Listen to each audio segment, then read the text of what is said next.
দেখেন কি একটা অবস্থা বাংলাদেশে।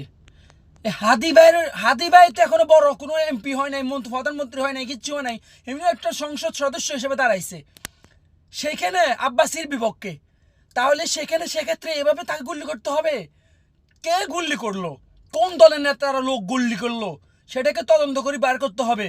আজকে রাতের মধ্যে পুলিশ তাকে গ্রেপ্তার করে দেখাতে হবে, তাহলে আমরা বুঝবো বাংলাদেশের পুলিশ সংস্কার হয়েছে। আর যদি না গ্রেপ্তার করতে ব্যর্থ হয়, তাহলে মনে করবো বাংলাদেশের পুলিশ এখন সংস্কার হয় নাই। তাহলে সেই পুলিশ দিয়ে কীভাবে জাতীয় নির্বাচন করবে? এই হাদিবার উপরে এভাবে গুল্লি করলো মারার উদ্দেশ্যে। আমরা চাই আজকে রাতের ভিতরে হাদিবের ফুল যারা গুলি করছে তাদেরকে যেন গ্রেপ্তার করা হয়, বাংলাদেশের বিচারে যেন তাদেরকে কঠিন শাস্তির মোকাবিলা করা হয়। এই হাদি ভাইকে যারা গুলি করছে, একজন কণ্ঠস্বর বি পুরুষ কণ্ঠ, তার যে কথা, যে টকশোতে কথা বলে তার মতন কথা কেউ বলতে পারে না, সত্যবাদী সে, তার মতন নেতাকে তারা মারতে চাইছে, তার বিচার করতেই হবে সোজা কথা।